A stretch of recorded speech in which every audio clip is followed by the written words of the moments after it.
Today we're going to discuss corruption control. And corruption control relates to the unit on decision making through the scope of ethics in public administration and ethical decision making. So experts estimate that the spending lost on waste, fraud, or abuse in government ranges from 2% to 7%. The real cost of corruption is huge and includes less organizational and country growth, lower levels of public spending on education and healthcare, less revenue from taxes, greater political instability, and lower levels of direct foreign investment. So even though the spending lost due to waste, fraud, and abuse, it seems small, and in the grand scheme of things, it's a small portion of spending. It could still make a huge difference. And it's also important to note that overall crime rates are down, but white collar crime is up. So sometimes corruption can be difficult to define, but here we define it as the abuse of power, uh, the abuse of position or power, a violation of the public trust, often for personal gain by an individual or institution in the public or private sector. And of course, in this class, we're focused on corruption in the public sector, and to a lesser extent, the nonprofit sector. So there is no employee perpetrator profile. Wrongdoers may be very much like other people. The types of corruption include bribery, nepotism, misappropriation of funds, kickbacks, extortion, conflict of interest, and more. And some of these things are pretty self-explanatory, and you've heard of them before. So let's talk a little bit about the causes of corruption and the evolution of anti-corruption strategies. So we're going to focus on the government and nonprofit here, but we also have a point to make about the private sector. So modern administration has sought to address corruption through the merit system for personnel. So something we've talked about in this class, and we continue to talk about in the class when it comes to the merit system, is the idea of hiring people because they are qualified for the position, cutting back on giving out political favors. So cutting back on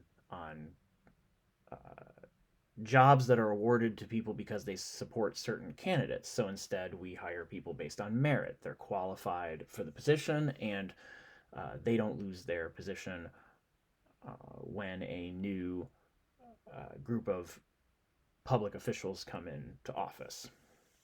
We also address corruption through procedures. So, like the lowest bid contract practices, where you can't play favorites when it comes to giving a government contract to a private employer, and council manager government, where you have an elected city council and a hired city manager that isn't elected. And there's also progressive era movement reforms such as nonpartisan elections, independent regulatory commissions, different mechanisms for trying to cut down on corruption in government.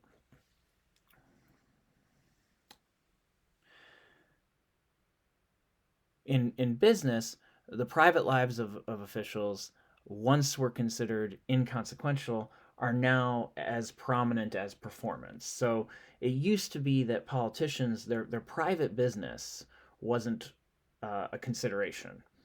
What they did as a private individual wasn't a consideration for holding office, but now over the last several decades, the private lives of our officials matter. So their business dealings matter. If they own businesses, that would be considered maybe a conflict of interest holding a public office. And we also use their private lives as a way to judge whether this person is competent and ethically trustworthy. So when it comes to private sector corruption. Here we're not talking about corruption in the private sector with their businesses, but how that intersects with government when people who have private lives uh, are then entering a public office. And something important to note is that nonprofit organizations are not immune to corruption. So a lot of times we think of nonprofit organizations uh, as doing so much good in the community and providing so many services where they use volunteers and they have a very important mission that sometimes we lose sight of the fact that there can be corruption in nonprofit organizations too.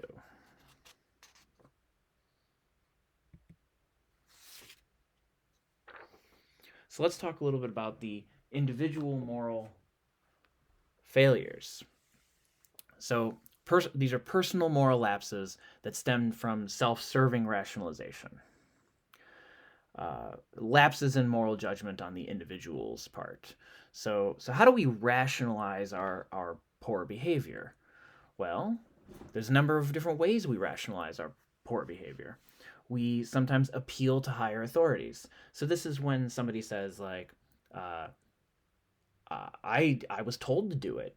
I'm working in this organization. I was given the directive to do this, and so it might not be morally right, but I was just following orders. Denial of injury. It is kind of related to denial of a victim. The victimless crime. Like yeah, it was wrong, but we didn't hurt anybody. Like everything turned out okay. There's no victim here. Uh, social waiting. Social waiting is kind of when you say you have no right to criticize. So we've got a higher moral ground. You're not you're not any better than us. Like, how dare you call us out on our unethical behavior? You're no better. Denial of responsibility. So that's kind of self-explanatory. And so is denial of illegality. So what's illegal, what's legal is not necessarily right. There are a lot of things that you can do in your private lives or in public office that are considered legal, and you're not breaking the law, but they're not morally okay. But people will often justify their moral failures with, well, what we're doing, you can say it's not right, but it's not illegal. We're allowed to do this. And the last example, metaphor of ledger, kind of relating to social weighting, except instead of comparing to somebody else's position, you're saying that you've earned a right. So like this would be like our organization does such great work, and we provide such an incredible service, and we've earned the right to do this thing that might be considered morally wrong. And something to consider also is the front page test. So ask yourself the front page test is when a public official asks themselves, would you be willing to see the actions that you're doing in the newspaper? And if the answer is no, then you really do know you're not doing something right.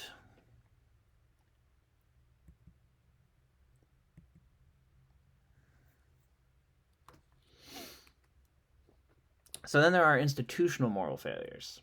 Uh, these may originate from the nature of the work itself, groupthink, uh, or management-induced fear. So groupthink being that people get together and when they're making group decisions, that tends to stifle people's creativity, and if there are voices that disagree at the table, um, they don't want to be the only one speaking up about something, and you kind of head down the same track uh, altogether. Also, groupthink mitigates the responsibility of making decisions. So if you make it as a group, well, we were all on board. Individuals don't have to claim responsibility for mistakes.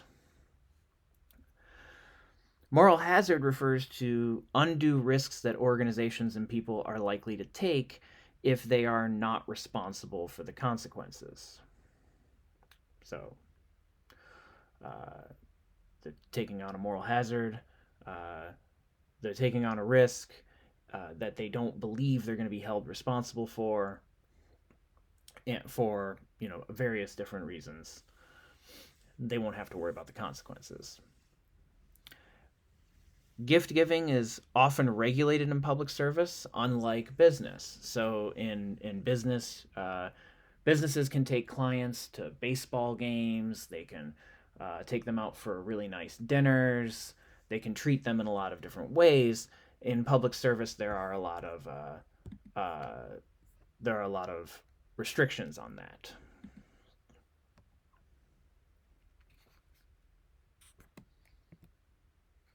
Let's talk a little bit about scandals. So there are different types of public scandals.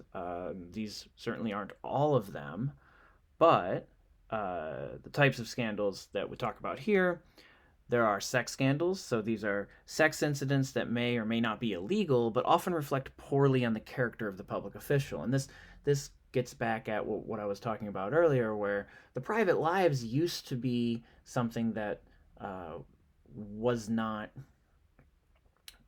considered important when judging whether somebody could serve in public office. But for decades now, since probably the 1980s, uh, it's become more important that politicians, on the whole, of course, there are always exceptions to the rule, but that they don't fall into these scandals. Because they reflect poorly on somebody's character, and that makes us lose confidence in their decision making.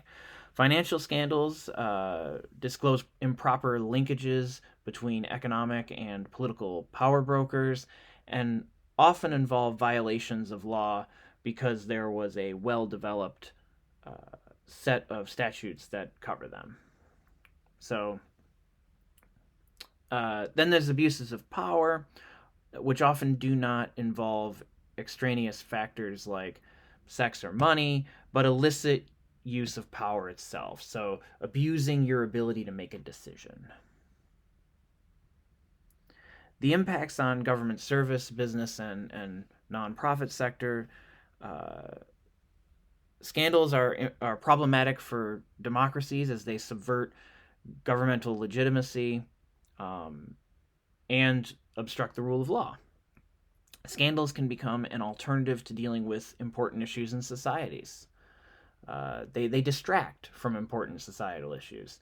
Think about the real public policy problems that we have to solve, and the public is focused on instead scandals in government, and that's a huge problem when there is a scandal. Is that our focus then becomes on the scandal itself rather than solving policy issues that we care about, whether it be tax policy, education policy, labor policy, anything, policies related to the social safety net. We're not worried about solving poverty or unemployment or education problems if we're focused on these distractions and these scandals.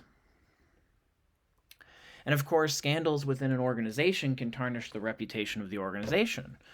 And you might be able to think of a few examples yourself, but reputations are important, and the public is going to support or not support an organization based on their public image and their reputation. And if they're seen as one that's filled with scandals and corruption, then they're not going to have the same kind of support from the public. And so these are important.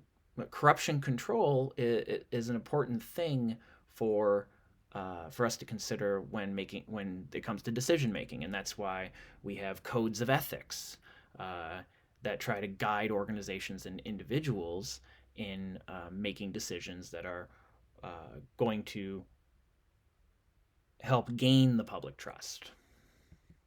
All right. Thank you.